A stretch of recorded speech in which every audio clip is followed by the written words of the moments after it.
Subscribe ಆಗಿ bell ಬಟನ್ನನ್ನು ತಪ್ಪದೆ press ಮಾಡಿ. ನಮಸ್ಕಾರ ವೀಕ್ಷಕರೇ, ಜಾನಪದ ಕಣಜ 216ಕ್ಕೆ ತಮ್ಮೆಲ್ಲರಿಗೂ ಸ್ವಾಗತವನ್ನ ಬಯಸ್ತಾ ಇದ್ದೇನೆ.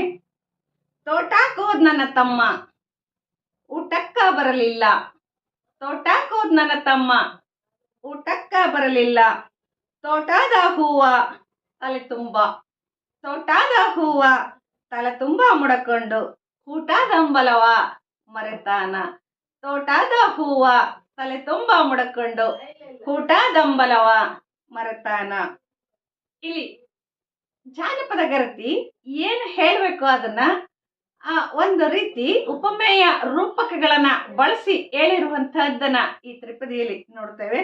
ತೋಟಕ್ಕ ಹೋದ್ ನನ್ನ ತಮ್ಮ ಊಟಕ್ಕ ಬರಲಿಲ್ಲ, ತಮ್ಮನಿಗಾಗಿ ಕಾಯ್ತಾ ಇದ್ದಾಳೆ. ತೋಟದಲ್ಲಿ ತಮ್ಮ ಇದ್ದಾನೆ, ಬರ್ತಾ ಇಲ್ಲ. ಯಾಕೆ ಬರ್ತಾ ಇಲ್ಲ? ತೋಟದ ಹೂವ ತಲೆ ತುಂಬ ಮುಡ್ಕೊಂಡು ಆ ತೋಟದಲ್ಲಿರ್ತಕ್ಕಂತಹ ಹೂವನ್ನ ಮುಡ್ಕೊಂಡಿದ್ದಾನೆ. ಅಂದ್ರೆ ಅವನಿಗೆ ಎಲ್ಲ ಒಂದ್ ಕಡೆಗೆ ವಯಸ್ಸು ಬಂದಿದೆ. ಅವನು ತನ್ನ ಮಗಳನ್ನ ಮದುವೆ ಆಗ್ಲಿಕ್ಕೆ ಹಂಬಲಿಸ್ತಾ ಇದ್ದಾನೆ. ತನ್ನ ಮಗಳು ಸಹ ಅಲ್ಲಿ ತೋಟದಲ್ಲಿ ಇದ್ದಾಳೆ.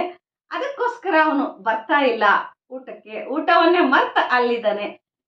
ಆಕೆಗೆ ಅದು ಬೇಸರದ ಸಂಗತಿ ಅಲ್ಲ, ಖುಷಿಯ ಸಂಗತಿ. ಆ ಖುಷಿಯ ಸಂಗತಿಯನ್ನ ಹೇಗೆ ಹೇಳಬೇಕು?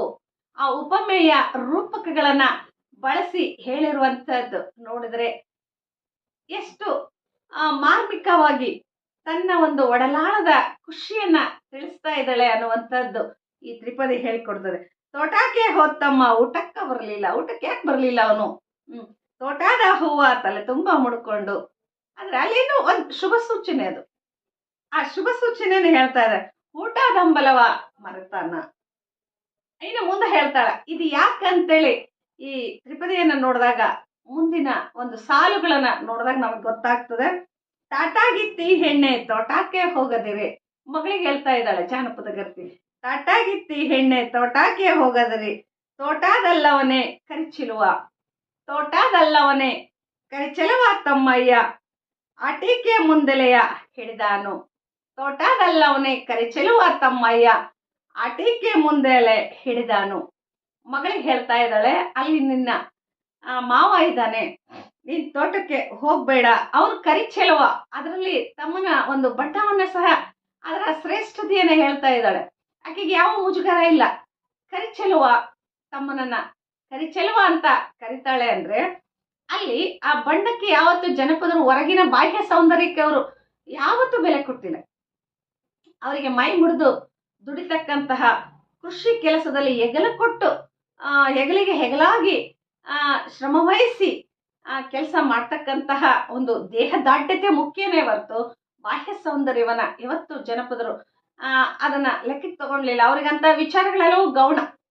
ಹುಡುಗೆ ತೊಡುಗೆ ಆಗ್ಬೋದು, ಬಾಹ್ಯ ಅಲಂಕಾರಗಳಾಗ್ಬೋದು, ಅದು ಯಾವುದೂ ಅವ್ರಿಗೆ ಬೇಕಾಗಿಲ್ಲ. ಅದಕ್ಕಾಗಿ ಹೇಳ್ತಾ ಇದ್ದಾಳೆ, ತೋಟದಲ್ಲ ಅವನೇ ಕರಿಚೆಲುವ. ಕರಿಚೆಲುವ ನನ್ನ ತಮ್ಮ ಇದ್ದಾನೆ, ಅವನು ಕಪ್ಪಗಿದ್ದಾನೆ, ಆದ್ರೆ ಅವನು ಬಹಳ ಚೆಲುವ ಅನ್ನುವ ಒಂದು ಹೆಮ್ಮೆಯ ನುಡಿ ಆಕೆಯ ಮನದಾಳದಲ್ಲಿ ಇದೆ. ತಮ್ಮಯ್ಯ ಆಟಕ್ಕೆ ಮುಂದಲೆಯ ಹಿಡಿದಾನು.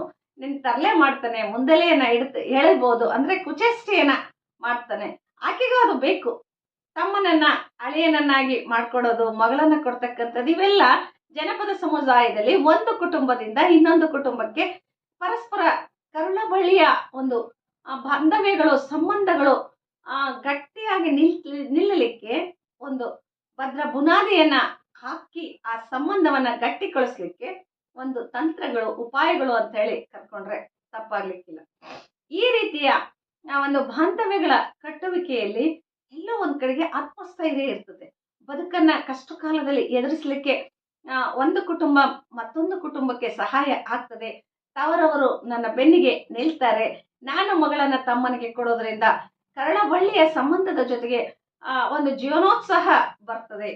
ಅದ್ರ ಜೊತೆಗೆ ಆತ್ಮಸ್ಥೈರ್ಯ ಬರ್ತದೆ. ಕಷ್ಟದಲ್ಲಿ ತವರವರು ನನಗೆ ಆಗ್ತಾರೆ ಅನ್ನುವ ಒಂದು ಹಂಬಲಿಕೆ ಸಹ ಆ ಗರ್ತಿಯಲ್ಲಿ ಇರುವಂತಹದ್ದನ್ನ ನೋಡ್ತೇವೆ.